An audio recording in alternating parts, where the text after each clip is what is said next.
Number 60. How would you use a 250 milliliter volumetric flask to prepare each of the following solutions? You're given three solutions. The concentration units are different in each one, so we'll deal with each of those as we do the separate problems. But first of all, a volumetric flask looks like this over here. It's got a round portion and then a skinny neck and only one line. Filling the liquid up to the line gives you 250 milliliters. And volumetric flask usually has lots of sig figs, so it's known to a high degree of precision. We'll assume that it's going to be 250.0 milliliters if you fill it up to the mark. The degree of precision is usually indicated on the flask, and we'll just assume that this one is going to be 250.0 if we fill it up there. The first concentration solution, or the first solution, is 2% W over V KCl in water. The KCl is potassium chloride, so it's going to be an aqueous solution of potassium chloride. The W and the V stand for weight and volume. The weight is measured in grams and the volume in liters. Now, what percent W over V is, the way it's defined, or the way you can calculate it, if you know the mass of the solute in grams, then divide that by the milliliters of solution. And that fraction right there, multiply it by 100%. So that's how you'd calculate percent W over V. But suppose you're already told what the concentration is in those units. What does that mean? How can we interpret that? How can we make this solution ourselves? So if you got a 2% W over V potassium chloride solution, the way you should think about this is 2 grams of potassium chloride would go in 100 milliliters of solution, and that would be a 2% W over V. Think about it. If you take 2 grams and you plug it in the numerator up here, and 100 milliliters, you plug it in the denominator, so 2 divided by 100 and then multiplied by 100, you're going to get 2 again. So this is how you should interpret the 2% W over V. For every 2 W's, for every 2 grams, you're going to have 100 V's, 100 milliliters. So it would be nice if the problem said, how would you use a 100 milliliter volumetric flask?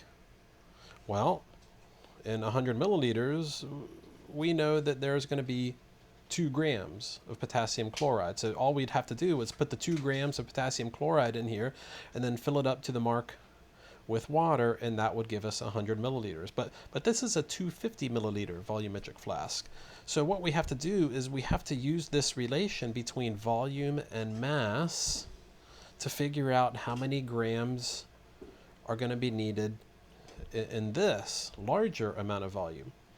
So for every 100 milliliters, it requires 2 grams to give us that concentration. So if you got 250 milliliters that you're making, then use this relation. You can go from milliliters to grams, build it into a conversion factor. You see the milliliters cancel, and you're going to be left with grams of potassium chloride.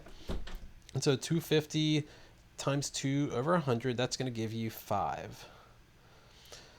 So 5 grams of potassium chloride is what's going to go in here. The way you make the solution is you add the 5 grams and then fill it to the mark with water.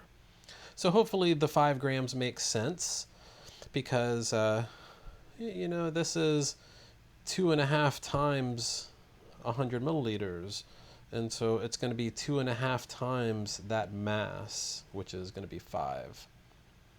The next one is 34% V over V, ethanol in water.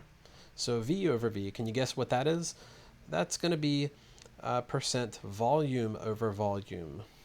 And the way that's calculated, let's see. Oh, I got a little typo here. Should have said V over V. So this should be milliliters. V goes upstairs. So here, let me write V.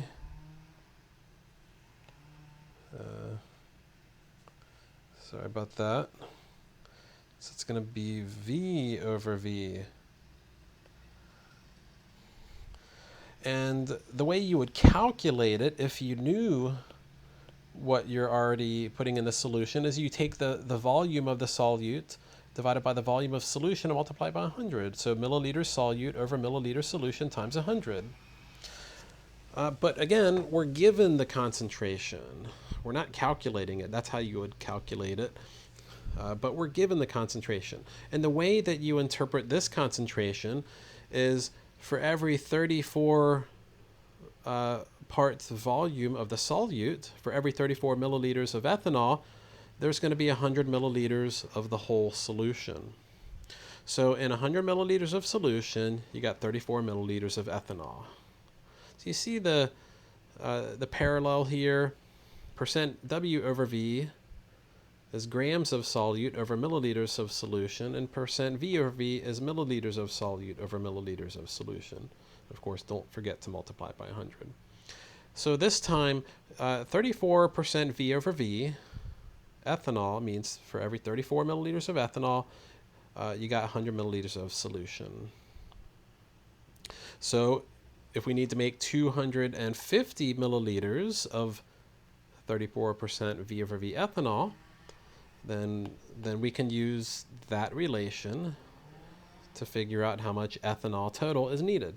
So we take the 250 milliliters of solution, and for every 100 milliliters, it requires 34 milliliters of ethanol, and the milliliters of solution cancels. We're left with milliliters of ethanol, and the calculation gives you 85 milliliters of ethanol. So again, to make the solution, you put your 85 milliliters of ethanol inside the flask. You put it in there, it'll occupy the bottom part, and then you fill it up to the mark with water, and that will give you your solution, 250 milliliters of 34% V over V ethanol.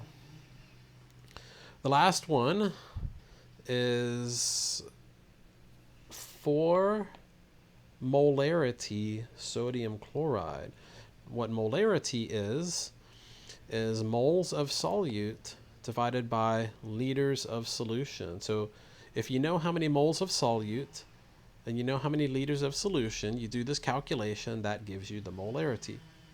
Now we're already given the molarity, and the way we can interpret the molarity is if you got 1 liter of solution, then there would be 4 moles of sodium chloride in there. So for every 1 liter, there's 4 moles of solute.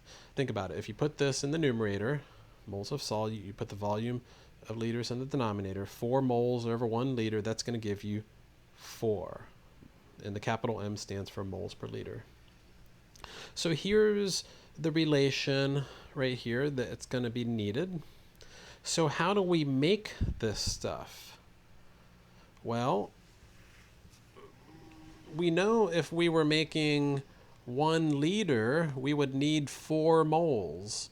So we can, we're going to be making 1/4 of a liter, 250 milliliters, that's 0.25 liters. That's going to be 1/4 of the number of moles. Okay, so we can figure out using this relation how many moles of sodium chloride would be needed in 250 milliliters, but the way you do it in the lab is you got to know how much to weigh out on the scale. So we don't have a mole scale, we got a mass scale. So we got to also have the relation between moles and grams. So looking up sodium and chlorine on the periodic table, and sodium's atomic mass is 22.99, chlorine's is 35.45. You got 1 of each. So adding them together is 58.44. So 1 mole of sodium chloride is 58.44 grams. So to put this all together in a nice calculation, we start with 250 milliliters of solution that we're going to make. We turn that into liters. We turn liters into moles using the target concentration. And then finally, we turn moles into grams. using the molar mass. And you can see the units canceling, and you're going to be left with units of grams. And do the calculation, you get 58.44 grams of sodium chloride. And that rounds to 58. So the way you make this solution is you add 58 grams of sodium chloride to the flask and then fill it to the mark with water.